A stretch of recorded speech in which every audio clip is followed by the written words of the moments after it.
Was there an audition process for Kinky Boots? And if so, what was it like? Not really. Which I was nervous for. I was flattered that they would give me the part, but I was very nervous for it. Basically, I had DB Bonds, who flew out to LA. He's the associate director for Kinky Boots. He flew out for 2 days. We did an hour each day of just reading through the script, talking about motivations. That was pretty much it. Then we had about a week of rehearsal, teaching me the dance moves, putting my heels on. And then it was showtime. And my put-in rehearsal, I dropped a glass on stage and it shattered. And my heart shattered. I was just like, hopefully that was the worst of it. No, I would continue to fuck up every night. But it was fun, it was fun. What's the most memorable, weird, thoughtful, etc. gift you ever received from a fan? Weird or thoughtful? I got a voodoo doll, which usually you would keep the voodoo doll, but they gave it to me of myself. So, you know, if ever I feel like, what is that called, flagellating in a way, I'll just poke the doll and come correct. What is the new album's overall genre? Is it gonna be all jazz, like as what you've mentioned in one of your live sessions before? No, every song is different. I love doing that. Yeah, they're all kind of all over the place. You know, there's one that feels like you're in a club, but it sounds like you're at a Hot Topic. I don't know, if Hot Topic were a club, I guess, yeah. Would you ever consider writing another song with FOB? Absolutely, I love those guys. I love Fall Out Boy, they're my homies. They've always been really inclusive, like including me in all their stuff, and they're just big brothers. Oh, let's get the paper, let's get the paper. What was some titles for this new album that you thought about but didn't end up going with? I was gonna call it like a Lord Byron quote, which I thought was really nice. It wasn't love not man less, but nature more. It was fame is the thirst of youth, which I thought was a really cool quote. But yeah, it's pray for the wicked. I just thought that tied in everything, actually, that I was talking about. What was your first impression of Pete Wentz? Did you think you guys would have the relationship that you have now? No, not at all. Pete was very cool. He was in LA making his record with Fall Out Boy. And I remember walking up and being like, wow, this guy looks like a rock star. And then we went back to the practice space and played some stuff. Oh, that was a puppy fart. Solid, Alpo gas.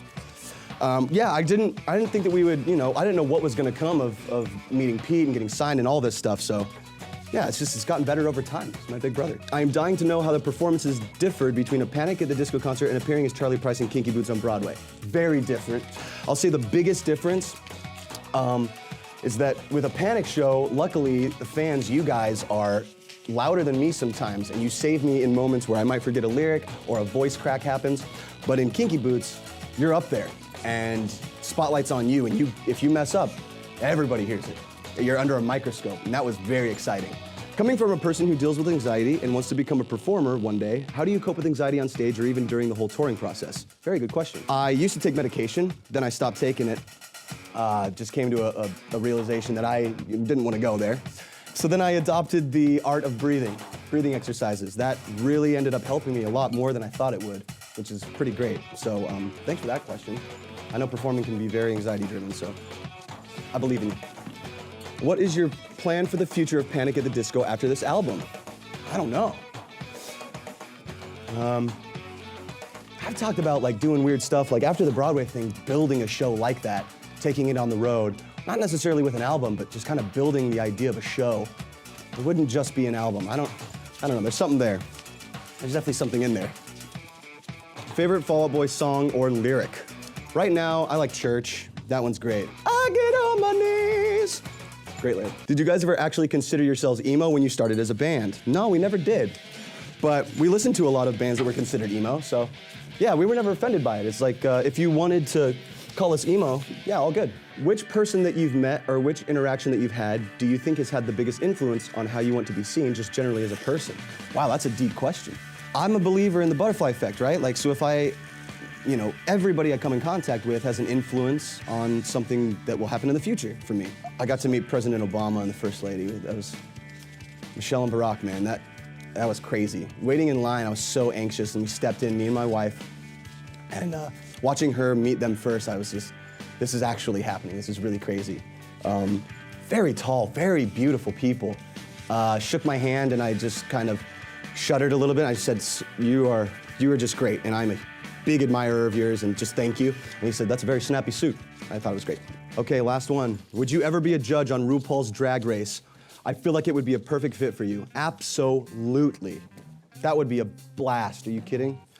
I would love to be a contestant on there too. Yeah, we'll figure something out. I just would love to be in drag. Yeah, Avenger's my dude. Yeah, bro. Yeah, dude. Oh, you're the sweetest. Yeah, you're protecting me? Hey, I just want to thank BuzzFeed, man, for setting this up, because, what? This is the dopest thing ever. Hey, by the way, if you guys want to adopt, North Shore Animal League America. Dude, you take all 4. It's 4 times the happiness, bro. Come on. Hi! You're getting all of this, yes? I need this footage.